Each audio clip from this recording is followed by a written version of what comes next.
friends. Today's a little different.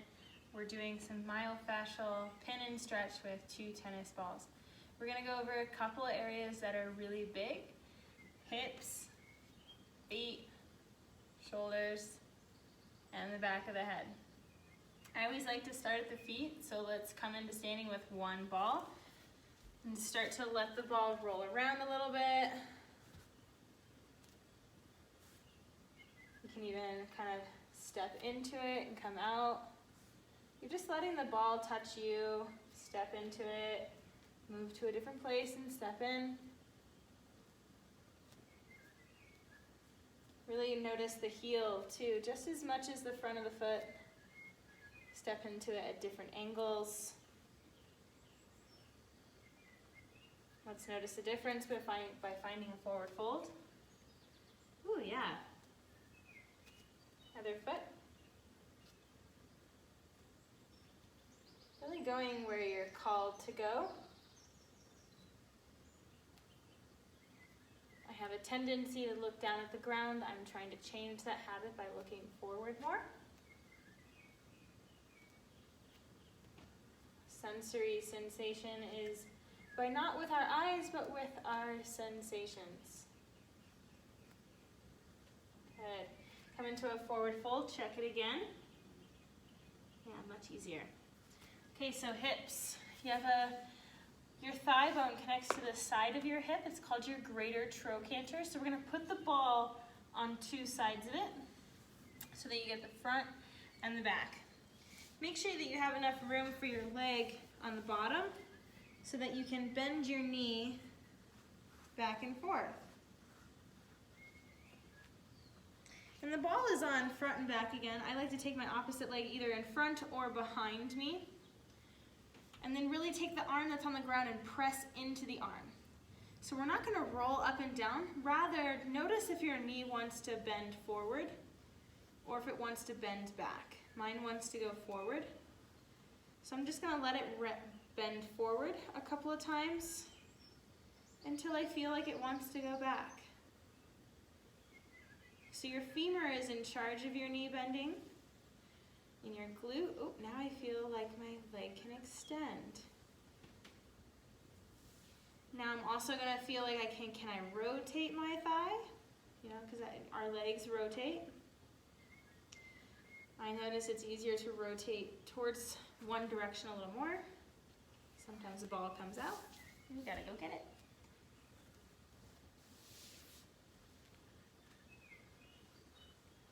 Keep noticing how you rotate until the other direction is really easy. Because that means that your fascial system is going, oh, now I can go in that plane of motion. This is what we're looking for in this pin and stretch exercise. Recheck if straightening and going back and forth is easy. And let's do the other side. And notice that sometimes doing this on carpet rather than tile is a little easier. Keeps the ball in place. Once you're in position, press down through your elbow. Ground support. Bend your bottom knee and then straighten it back behind you. Which one is easier? Go in that direction. Do this a couple of times until the opposite direction is easy. So we're going in comfort and waiting for comfort. It's easy to go against a wall, but it doesn't feel good to go against a wall. Oh, now the other direction is easy. Okay, so now I'm going to look at rotation. Now, which way is easier to rotate? I'm going to keep moving until it feels easy in both directions. Take your time. Remember, ground support is there. Keep breathing. And if it hurts too much, just stay out of it. Check it again. Once you feel complete, move on. You don't want to stay in a place too long, because otherwise it's giving the body too much information and it can't integrate.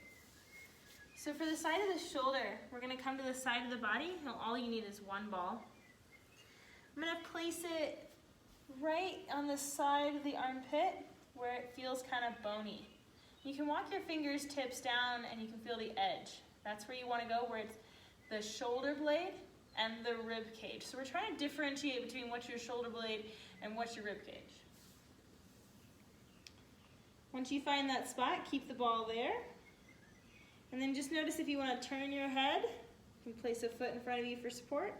Notice if you want to turn your head, or do you want to move your arm?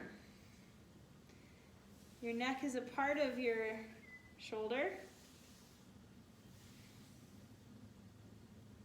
Just move things around beside your shoulder where the ball is. You're moving other things around so you're pinning it, and with your arm or your head moving, it's stretching it. 2 more rounds, wherever you're at.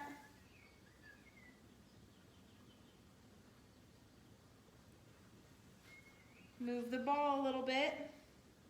This time, rotate your chest into the floor, and then rotate it towards the sky.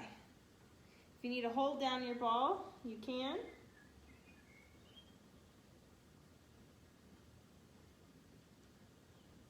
And come to neutral, come up, and let's do the other side. Before you go on, you can check each side. Doesn't take much. You're just doing a little bit.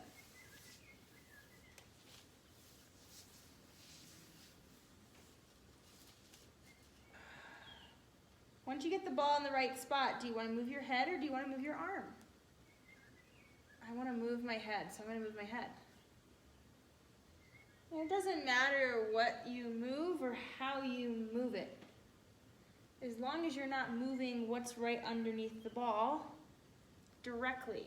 You want to indirectly have an effect. Now I notice that my head's like, okay, I want to move something else. Now my arm wants to move. And it doesn't, again, matter what you do with your arm or your head. As long as you're tapping into, ooh, sensation.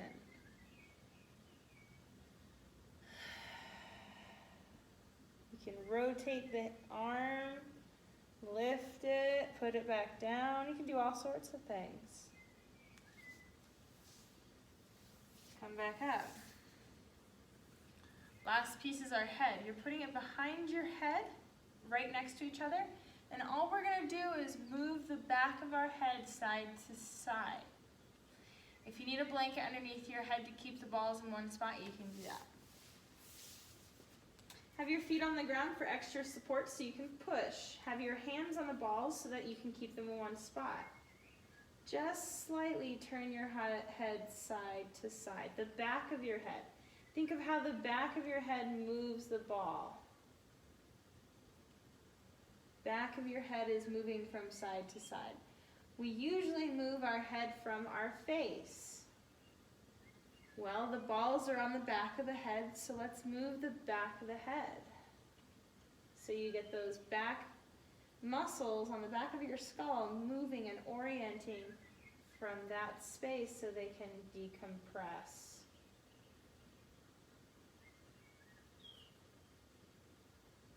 Keep them in one spot and let your head go up and down.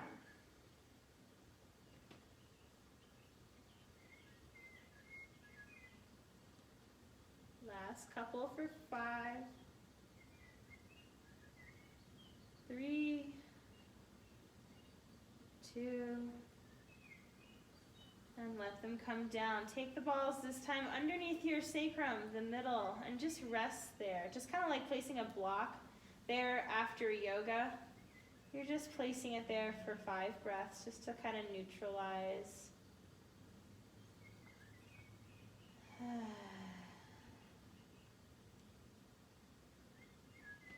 Breath in through the nose, out through the nose. Inhale into the back of your sacrum, let it get wide. Exhale into the front of your pubic bone. Inhale, back of your sacrum gets wide, your waistline gets wide. Exhale into the front of your waistline at your pubic bone. Press down through your feet, remove the balls. Come up to a seat. And this is how you do an easy myofascial stretch with balls. Remember, try not to roll up and down on the balls. You're moving your limbs rather than rolling on the balls. Hope this helped. Have a great day.